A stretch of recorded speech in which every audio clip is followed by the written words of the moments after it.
Hello, travelers, and welcome to a special Warcrow episode. Today I am joined by Grotnib, and we are here to discuss the four missions that were selected as the winners in the Corvus Belli Warcrow scenario competition, I think is what it was called, which Grotnib was Yes, one of the winners. thanks for having me. Great to be here. And greetings to you all, fellow travelers.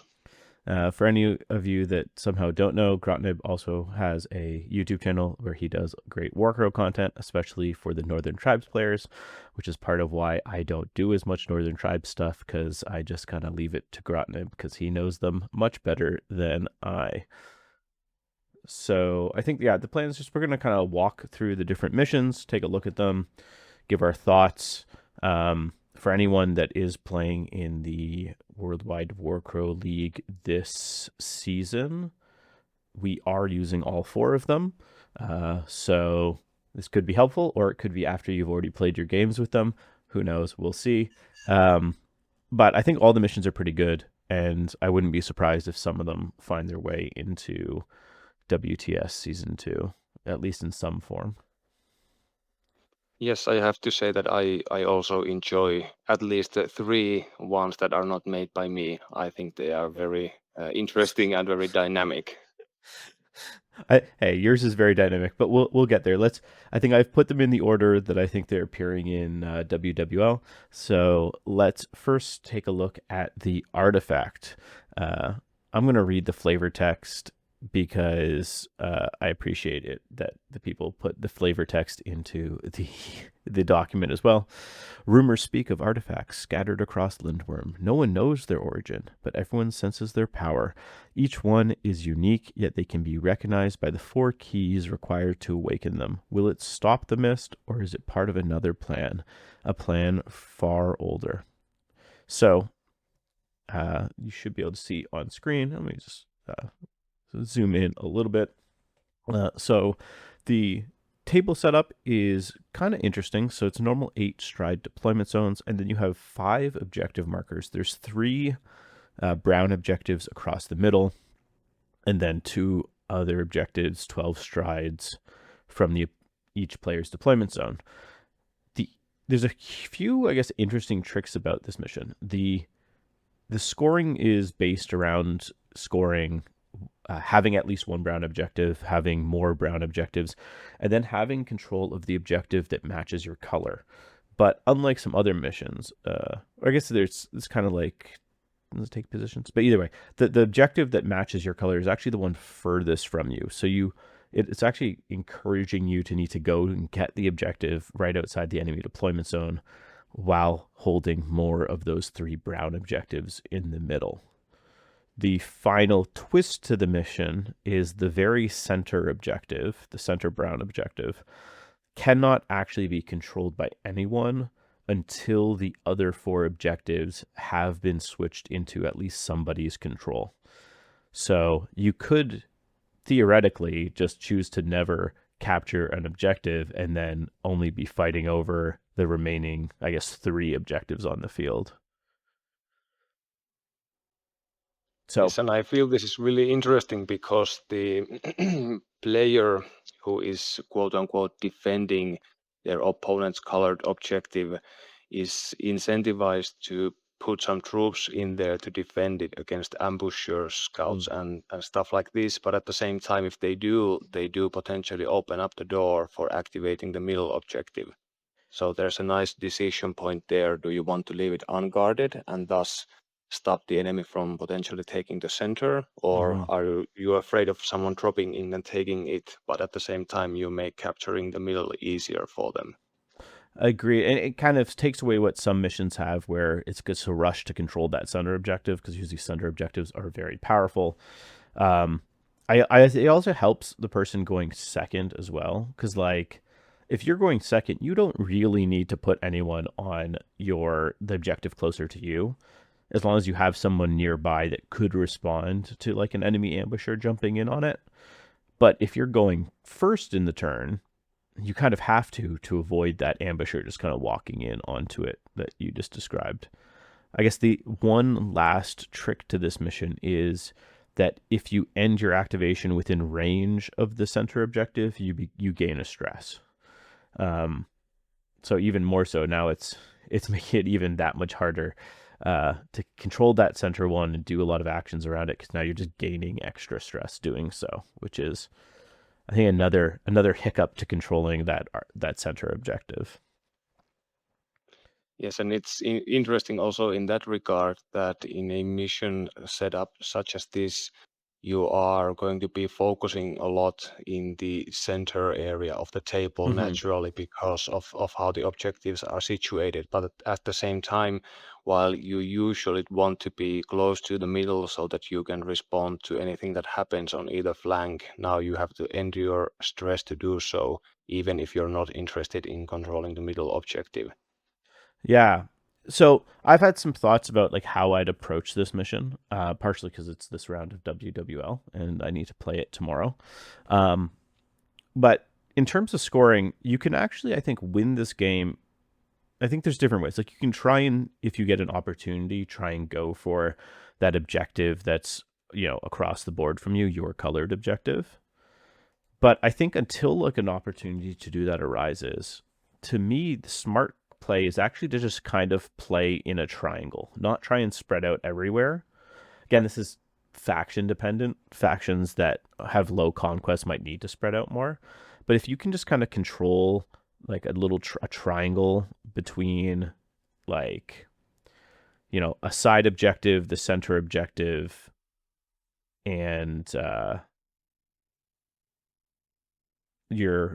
objective your opponent wants to take, that'll score you 2 points to your opponent's 1 every turn, right? So if you can control 2 of the middle ones and then just stop them from taking your home, you'll slowly be going up 2-1 each round. So I think that's that requires activating the middle one, right? It does. If your opponent isn't working with you, if they see what you're doing and they refuse this by not taking quote unquote your objective next to their DC, then you can take the middle and then you're playing for a draw essentially. But you're not playing for a draw, because if you so like let's say I control the left side and my home, right? And then prepared to control the center. For them to draw, they have to take the other side objective, which means that will so then stop you from taking their own home objective, and so right? Yeah, right. So like if I'm going second, right? Let's say I'm going second and have an ambusher. My opponent either has to open up access to the center or risk my ambusher just walking on and taking my colored objective close to the deployment zone. Yeah, exactly. If you're going second, I feel you have a huge opportunity and huge advantage in that. At least in round 1, right? The tempo. Yeah, at least in round 1. Like after round 1, yeah. I think it changes. I feel like most games by the end of round 2, the artifact will be activated. Yeah. I think that's a pretty fair assumption. Obviously, it depends on the feed a bit. I haven't been up to date with the league. What's the feed you're playing on? The feed is track. So it's an interesting one because you also might need to be running all around to get it. But yes, the interesting thing with track is you can also almost, cause your opponent to turn on the artifact. Because this is true. Because you can move the track onto let's say only 3 of the objectives are activated and your opponent's avoiding activating the 4th. You can move their track onto that objective and say, well, for you to do your track, you're activating the artifact. So there is some interesting play specifically with that feat combination. I'm glad it's that feat combination. Track you might be able to get away with without taking extra stress, but like something like resources in this, now to dig for resources, then you gain the stress from the artifact, you might just end up running away. Yeah, that's something we've been talking a lot with those people I tend to play most often with, that while randomizing stuff like this can work, I feel that it's pretty big thing to choose a feat and a scenario that play together in a way that makes it interesting. And something like track really feels interesting because it gets you moving more than you otherwise would. You have to leave your triangle essentially even in the setup that you were talking about earlier. But if you get something very static, then that doesn't really play into that, and the game can feel a bit uninteractive at times. And this is not just about this scenario. I feel about many scenarios can turn out pretty uninteractive if you choose a feat and adventure or scenario combination that feeds into that type of thing. Yeah, there's some combination. Like at last event I ran, some of my players talked to me afterwards and were like, maybe don't do resources and loot, because a bunch of us ended up just walking around and resting and not actually interacting with each other because we just needed stress to do resources and to pick up loot things. But Yeah, yeah, I have actually a battle report coming about with us randomizing that exact set, and it was quite pacifistic at times, let's just say. yeah, because everyone is just completely stressed out. So, okay, so that's the artifact. I think it's really cool. It's so that's one of the was a scenario. So I think the next one that we're going to be playing is Chain of Command. This is a feat. These two are the ones I believe that were in Spanish. So on screen I have the translated version that we're using for the league. Let me just quickly read Chain of Command's little info blurb. In the heat of battle, victory depends not only on the strength of arms, but also on information. Messengers race between ranks, banners are raised as signals, and the commander's words travel from unit to unit, trying to rise above the chaos of combat. But a message that doesn't arrive in time can seal the fate of an entire army, and orders intercepted by the enemy can become as deadly as the sharpest blade. So this mode is going to use 2 event tokens. There's a lot of text, so we're going to walk through it. Took me a few reads to really understand, I think, what was going on here. So at the start of the game, each player will place an event token on the commander's profile, or the unit that is containing the commander. So your commander can be in a unit. This token is going to represent your commander's orders. Your commander has to be deployed during the deployment phase, so they can't use scout or ambush. But they can deploy in a unit, so that means no Leo Slaith in Shadows of the U ambushing in, which I always like to see because that unit scares me. The big thing for this mission and how it works is there's this ability thing called transmit orders. At the end of its activation, a unit that has the event token on its profile, so the first, it's going to start with your commander's unit. On its profile, they can attempt to transmit those orders to another allied unit that's within 3 strides that is not engaged in combat. So they need to be within 3 strides of an ally to try and transmit it. To do so, that unit will make a willpower test. So your commander's unit to start will do a willpower test, gaining an automatic success if the receiving unit contains or is a character. If you get at least 2 successes on the willpower test, you get to move the event token from the transmitting unit to the receiving unit. And then a unit that has already acted as a transmitter cannot receive. So let's kind of say that simpler. So you start with it on your commander's card. They can, at the end of their activation, make a willpower test needing 2 successes to move the orders token from their card to that unit within 3 strides. If that unit that's receiving it is a character, you get 1 automatic success, so then you only need to roll 1 success on your willpower. And then once you've transmitted it, you can't receive it later in the game. You can lose your orders if a unit that has the event token flees or is destroyed. The company that controls it will place the event token on the battlefield adjacent to the leader of that unit before removing it from the battlefield. And then you can capture orders. If an event token is on the battlefield, any unit can pick it up by taking a simple action, and that can be a friendly or enemy unit. So you can actually, if you attack an enemy, cause them to drop their orders, you can actually pick it up, which is kind of cool. It's fluffy. Imagining they're actually like passing around some sort of orders, like some sort of written order, and the enemy, you kill the guy that's carrying it and you pick it up, which seems very flavorful to me. And then finally, the scoring for this mission. At the end of the round, each company that relayed orders to an allied unit gains a victory point. So you want to move the order at least once per round.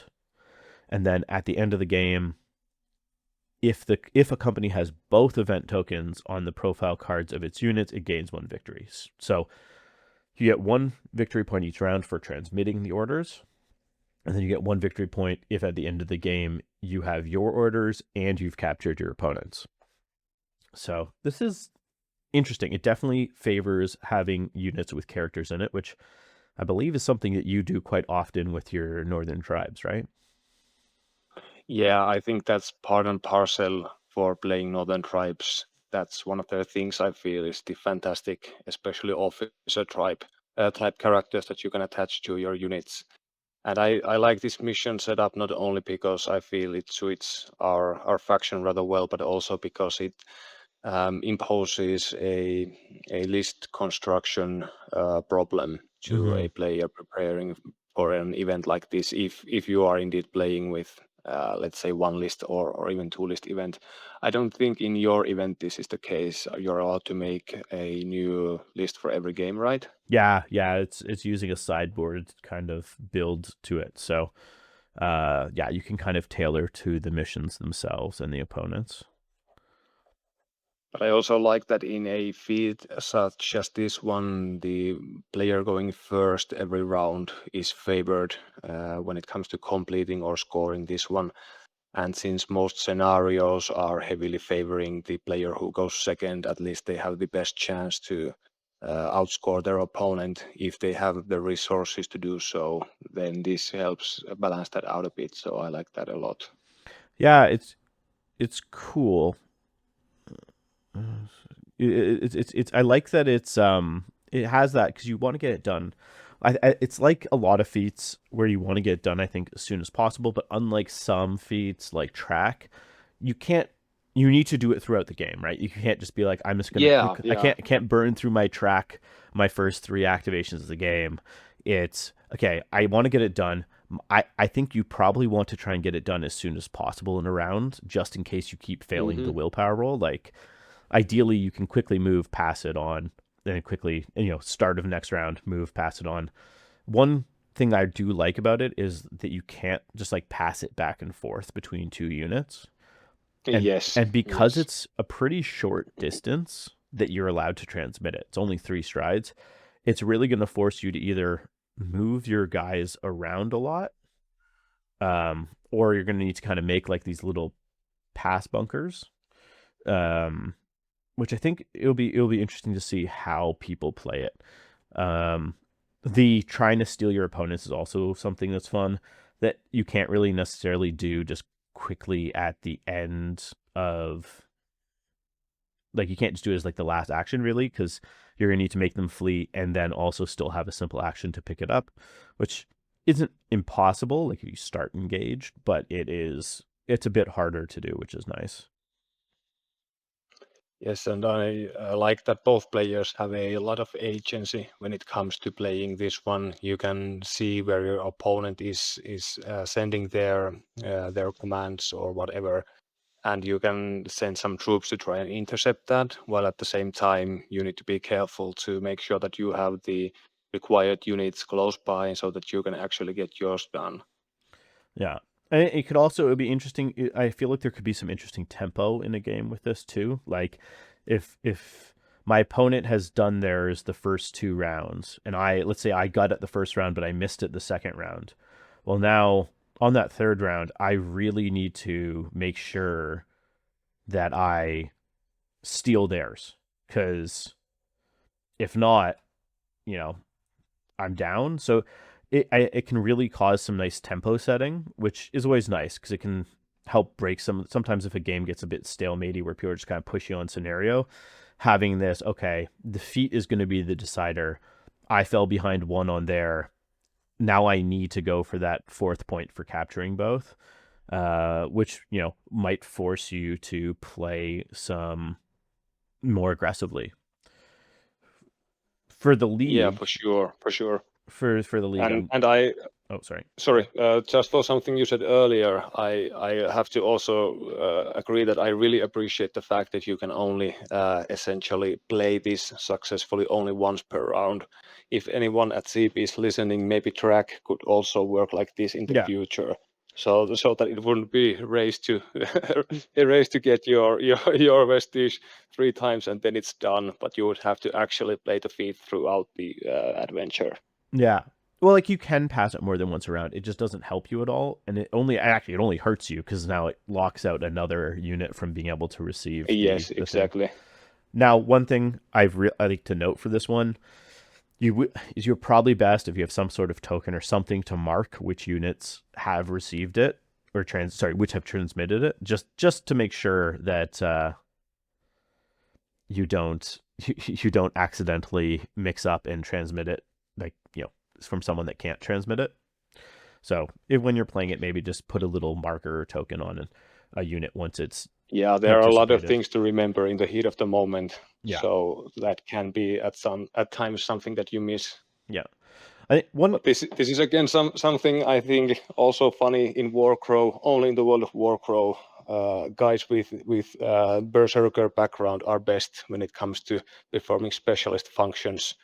In Infinity, it's hackers and doctors and stuff, and in the world of Lindworm, berserkers are the go-to guys for mission specialities because you can get that automatic success from just berserking every time. Oh, So because just give Berserker orders to Rage, those guys.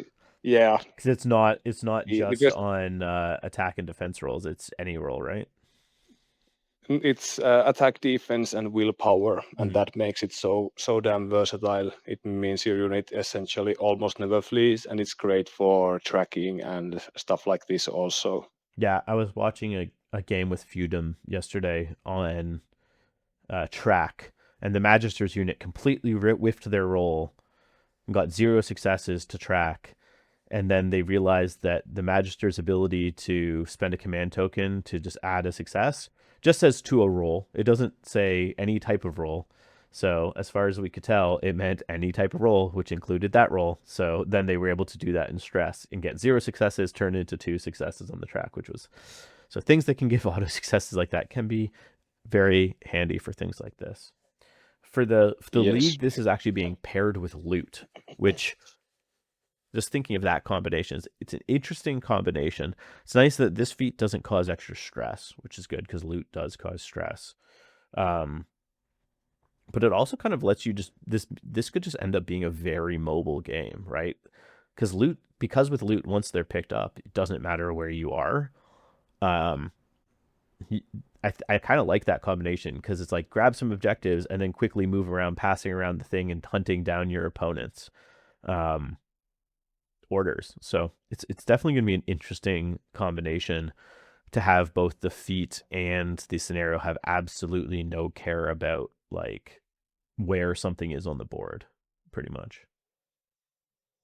but at the same time, my experience has been that loot can be quite casualty intensive scenario to play because you are looking to get close to your opponent's DC where all the scary stuff is.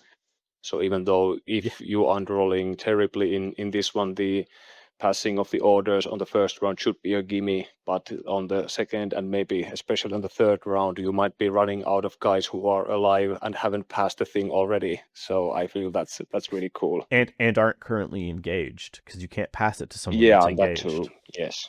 Yeah, it'll definitely be an interesting uh, fight. And I agree. Loot can also become more violent because you it's not just I push you off an objective. I actually need to kill you or make you flee to drop that loot token. Uh, not that we're getting far into loot. I kind of wish loot had some sort of mechanic like in the Song of the Dormant missions, where you can try to strip the stuff off of somebody without having to kill them. Uh, just because I feel like loot otherwise sometimes someone puts loot on a golem with a ton of wounds that can't die. Well, now that loot is on that person for the game. And you can never get it Yes. back. Yeah, or a unit that's good at, for example, using switches to disengage from combat and then flee after. Yeah, yeah. So it's I think loot I think of all the objectives is one I want a bit reworking, but we're not here to discuss all those missions. We're here to discuss the scenario winners. So that's Chain of Command. So now we're moving on to the best created mission by the smartest of all the creators. So And this catch the is courier next. no, that's Arcane Ruins by somebody named Grotnib. Here, well, you can read the lore blurb since you made this mission. Sorry, I only took the scoring and stuff for my Okay, screenshot over here. So if you would I'll be read so it for kind you. to do the honors, I prefer your narration anyway. Okay. Ruined remains of the long lost elven kingdom of Gaia Sail, or even relics of civilizations predating that great empire, are not uncommon in Lindworm, but most such sites only house rubble, valuable to the most enthusiastic archaeologists. Thus, when a rare site of ancient structures still priming with active arcane energies is located, companies of warriors are quickly organized to seize and hold them. So this is Arcane Ruins. This is another scenario. This is a scenario, right? Yes. Yeah. So this is a And scenario. it works really much better when a native speaker reads the text, I can tell you that. I think you're too hard on yourself. So there's 2 blue objectives, 2 red objectives.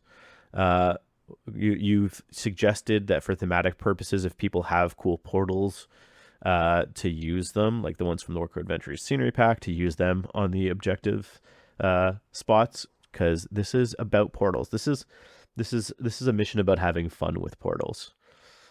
So let me just read through the preparation. So the objectives are 20 strides from the edges of the table where the companies deploy. So that's 20 strides up from like your deployment edge, and then 14 strides in from the side. So it kind of makes like a little square. This is similar to, was it Take Positions? We have Yes. another. Okay. And then there's 2 red, 2 blue objectives, and they're placed diagonally from each other. So there'll be 1 red and 1 blue close to each player. So that's just how the board is set up. Standard duration. Scoring, you'll get 1 point if you control both red objectives, 1 if you control both blue, and then 1 if neither of the objectives closer to your deployment zone are controlled by the others, by the opponent. So pretty straightforward scoring. There's definitely going to be a lot of early rounds, I think, that are going to be just 1.11 scores because no one's crossed the board to attack the opponents. But speaking of crossing the board to take the opponents, I'd say gimmick of this mission is this instantaneous travel. And as we said, we're having fun with portals. So an unengaged unit within 3 strides of an objective can tap into the arcane energies to use the portal as a long action skill. So essentially, if a unit starts controlling an objective, so if they start within 3, they can do a long action to teleport through the portal. They must make a willpower test or suffer a point of tinge.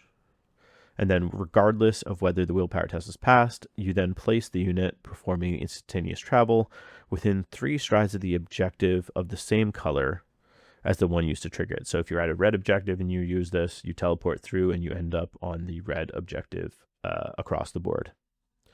And then you have here that if a rival player has any unengaged units within 3 strides of the objective being traveled to, they can tie to rest. Is it 3 of the when they're traveling to, or the one that is being used to travel?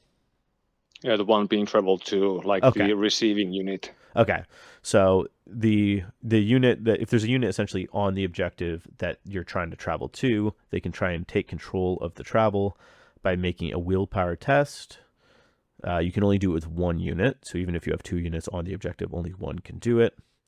If your test is passed, the rival player, so the one trying to use the teleporting, the one not doing the teleporting, gets to place the unit that is traveling within 3 strides of the objective instead of the player that's doing the long action. If you fail the willpower test to take control, you gain a point of tinge, and your opponent gets to place them normally. So essentially, if I'm traveling to your objective and you have a guy there, you make a willpower test. If you succeed, you get to place my unit. If you fail, Yes. you get a tinge, and I still get to place my unit. Yes, exactly. Okay. And then the final thing is all units with the spellcaster keyword get to add 1 to their conquest value. So all spellcasters are worth an extra point. Modern Embersig will be very happy about this mission because they do love having their solo casters running around doing nonsense. So yeah, this is a really cool mission. We're having fun with portals. I always love a good portal game. So let's since you made this, what were your thoughts in creating this mission?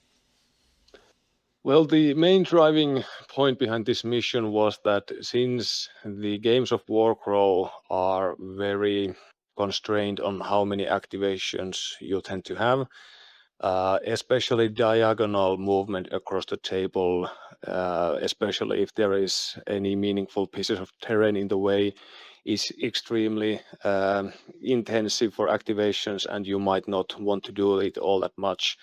So as a consequence, I have had some games of, for example, take positions that devolve into 2 mini games where half and half of the company are fighting it out between each other on the flanks, but there is no realistic way for most infantry units to affect the game on the other side. Mm-hmm. So I was thinking that this type of teleporting mechanic would allow more diagonal movement across the board, while still keeping the option open for the units to concentrate on fighting it out on the flank that they were deployed on.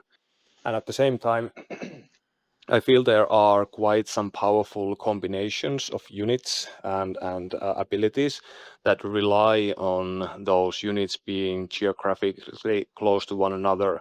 So this mission tries to be a way to break up those formations and encourage people to use more autonomous elements and send them on their quests and see what happens. Yeah, no, that makes a lot of sense. Yeah, I can. There's some cool combos. Making it a long action, I think, is nice because I think it'll be used less, but it makes it, you can't just teleport through and then attack somebody, which is kind of nice. Because Yeah, my idea was that this is the Warcrow equivalent of parachuting into the enemy lines. That no, you are at a severe disadvantage, but if you are courageous enough and well prepared enough, you might just make it. and there's a couple interesting things I noticed. So one, I can't remember. Unfortunately, you aren't allowed to choose to fail willpower tests. No, you're not. As a Scions player, I'm being like, oh man, can I just say, oh no, I failed my willpower test. I'll take a tinge on the Adhura as he goes through the portal. Um, Unfortunately, you can't do that. But one thing I did notice reading through it a second time, it is a place, which means assuming your opponent either doesn't try to take control of the teleport or they failed their test to take control, you actually could place engage. So like if I, for example, Yes. I'm not going to be able to attack afterwards, but let's say I have maybe an intimidating model. Let's say I have those nice Yes. harvester riders and they go through the portal. And my opponent fails and I place touching somebody, I could possibly then force them to do intimidating, and then with harvester riders even make them flee from that. So it is interesting, especially if you have guys that want to get engaged or maybe you want to tie up opponents. You could do some cheeky things if your opponent But if has. you look at it the other way around, also it's possible that you use the instantaneous travel to get there. Your opponent takes control of your movement and then places you in contact with something that gets to attack twice if you start Yes, engaged. yes, So that's a you're good point. taking a risk there if your opponent is prepared for something like that. Yeah, I like it. I think it's a cool way to add some trap. I haven't mathed out how far, like, because pretty sure diagonally across is a pretty big distance to cover, and a lot of units can't cover it. So it's a cool risk reward, which I think is nice. It's fun to use the portals, but there's definitely a cost even beyond the tinge. What would made you think to make spellcasters get extra conquest? Well, firstly, there are some missions that are providing these modifiers to units. I was Mhm. thinking that I would want to go in the way that's familiar to some Infinity players, that certain types of characters or units get that bonus. And obviously, when we are talking about ancient arcane ruins and teleporting, then the spellcaster seemed to be the obvious choice. Mhm. At the same time, I was feeling the pressure a little bit designing this mission, thinking that okay, science are gonna love this stuff because getting more tinge and having spellcasters be even more important is right down their alley. But then again, you guys really don't enjoy having your husks separate from your spellcasters either. So No, there's at no. least that. Now, will I maybe send an Altura through the portal to try and just cheekily, tinge someone up? Maybe. Because worst case, what's the worst case happens? They go through the portal and they die, and I just bring them back. Uh, Yes, send in another one. Don't tell the second one what happened to their brethren. so no, it's really cool. For the league, we actually, and I think it's also fair too, because like spellcasters outside of like off the top of the head, I can think of one spellcaster that has conquest. So for the most part, it's just turning 0 conquest guys into 1. It's not like Yes, pushing it. exactly. Other than Marhale, Marhale even better in this mission. So, uh, Well, if something makes Marhile better, I'm just happier for it. oh yeah, he's Guy, now the guy has he's had it great now. rough until this. He's great now. I just picked mine up and assembled him the other day. Yeah, I'm glad he's really good now. Granted, he's also possibly fast enough that he could just cross diagonally by double moving and then doing his placing spell. But uh, yeah, he'll be fun on this one. This mission is being paired with Banner for the league, which is interesting because if you use the portal, you would, and you have a banner, you will drop it because if you are removed from the table, you drop your banner. So it's an interesting combination. So your banner is like the one guy in your army that definitely will not want to go through the portal. So they're kind of. Are you sure that it's supposed to work that way? Because it's a place effect. You're not removing yourself from the field. So I would Oh, you're imagine there would right. be no banner dropped actually. You're right. It is purely just a place.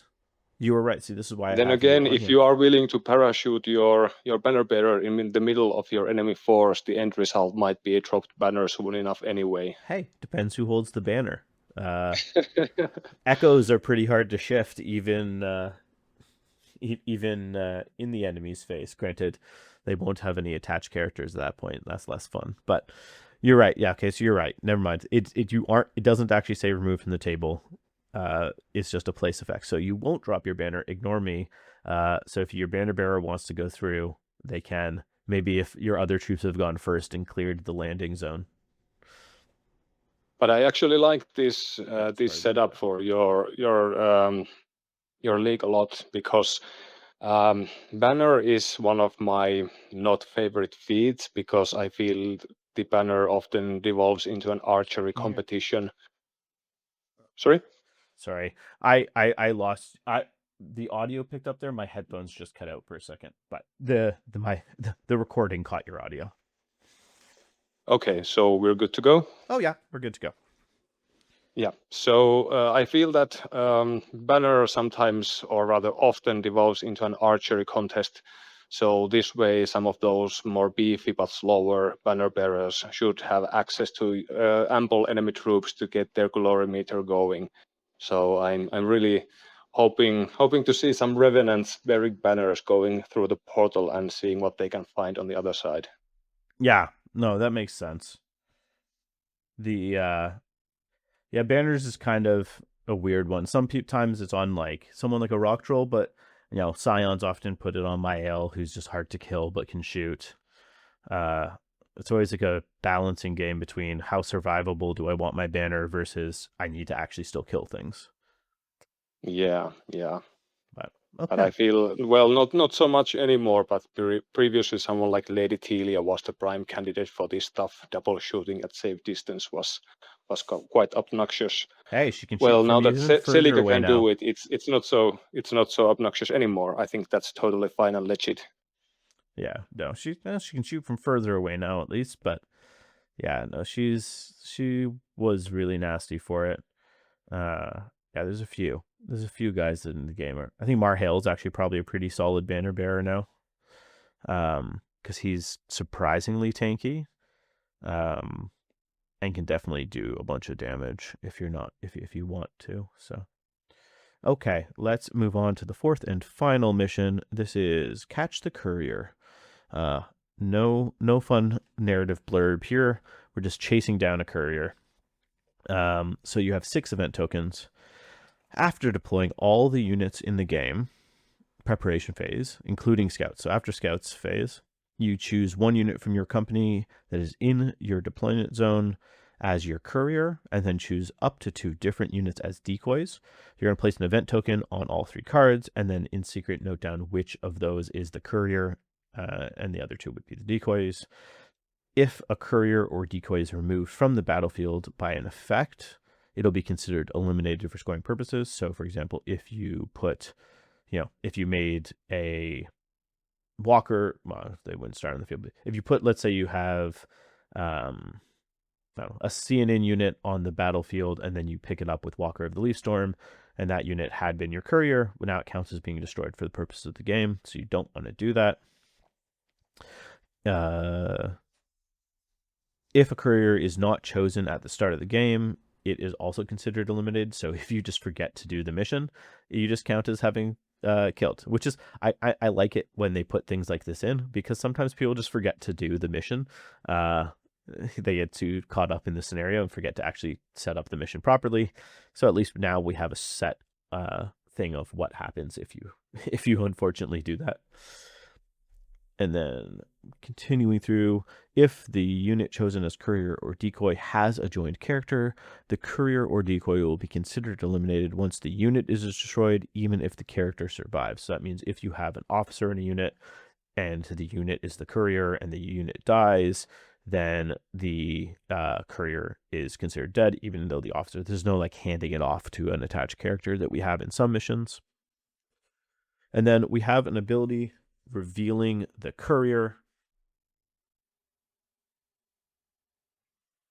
Each time one of your units ends its activation within 10 strides of an enemy unit that has an event token, your unit can stress themselves and perform a willpower test.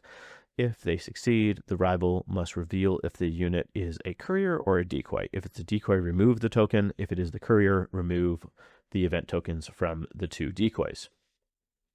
And then scoring from the game. If the rival's courier is not in their deployment zone, then if the rival's courier is not in their deployment zone, you get an action. You get 1 point. If you have eliminated the rival's courier, it's 1 point. Okay, sorry. I need to read it properly. At the end of the game, each company obtains 1 point if the rival courier is not in their deployment zone. There, I believe in this case, is referring to the faction that's scoring. So it's, you don't want your opponent's courier in your deployment zone. Yes. You get a point if you eliminated the courier. You get a point if your courier is in the rival's half of the table, and you get an additional point if your courier is in the rival's deployment zone. So you're trying to get your courier into their deployment zone while killing their courier, or at least keeping it outside of your deployment zone. So this is interesting. Your courier really has to be someone that wants to run all the way across the table and then survive. Yes, and someone you are fine using in that way. You don't want to have your 70-point combination just running away from the enemy and trying to get to the enemy DC, because the rest of your force is going to be drowning at that point. Yeah, and it's an interesting kind of shell game thing too. Like, are you going to take stress just to figure out which of those guys is the real courier?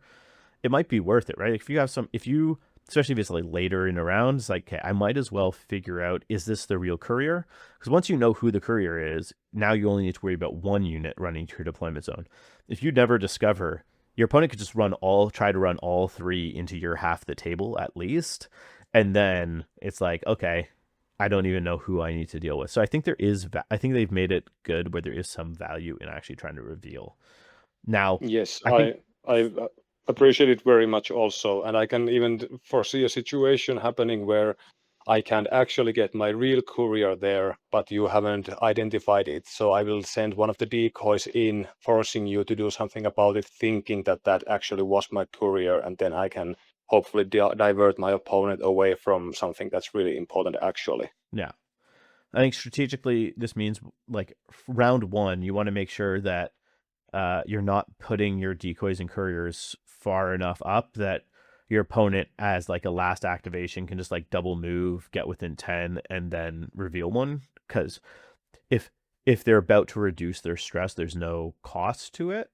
Now, you don't want to put in a situation where there's no cost to your opponent for trying to revealing your guys. So I think especially early rounds or near the end of a round, it's worth considering that.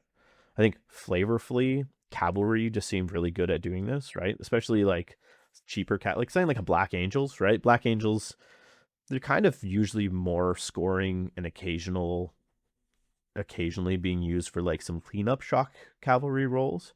Yes. But it's pretty easy for cavalry to kind of just be like hanging on the outskirts, prepping to attack, but then be able to like last minute be like, actually, I was real, and then just sprinting into the deployment zone is something that will be really handy. It's definitely helps going later in round 3 at least, right? Like if you can go last round 3, it'll be really big here. If Yeah, you're and on a if your fast enough attrition unit. game and if your attrition game is working out for you, there's nothing stopping, for example, in this case, the Black Angels, maybe getting to an objective and also doing this, at least getting to your opponent's half of the table. Then again, don't use the Vark Riders solo for this because of their bloodlust. They are terrible at delivering postal service stuff. Unless you have someone to restrain the bloodlust, but then now you're spending a lot of points on a unit that's just kind of. Yeah. Now, interesting thing here that you might see in other missions you don't have here. There isn't like you drop the package if you demoralize. Uh, the only Ah, that's way, true. the only thing is you need to actually kill the courier. So that's worth noticing. Like it's not like banners where there's a valid tactic to just demoralize and make your opponent flee and drop the banner. You actually have to kill them here. So it does give some nice bonuses to those actions that really actually focus on killing instead of just making guys run away. And one combination or one tactic that springs into mind looking at this one might be that you take a fast unit that you can use to get to your opponent's BC and you attach a character who doesn't mind fighting solo, and then you just YOLO it there, and then the character breaks off to do his or her thing and leaves the courier unit to hold its ground. Are you So you could suggesting even try something? something like that. You're saying like Escold or a mounted Wrathmane in Warg Riders, and then run the Warg Riders there, and then dump the Escold or the Wrathmane off to murder guys? Is that what you're suggesting? Yeah, something like that. But maybe I was thinking more like Hersir or Njot the Merciless, but to each their own.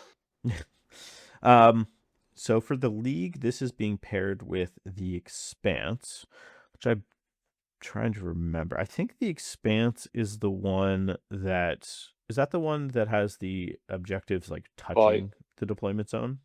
yes. So So that will play into the idea of you in your last activations running your courier there to capture both the objective and get the courier where they need to go. Which is nice. It's interesting because it also encourages the opponent to stay back too, to protect those objectives.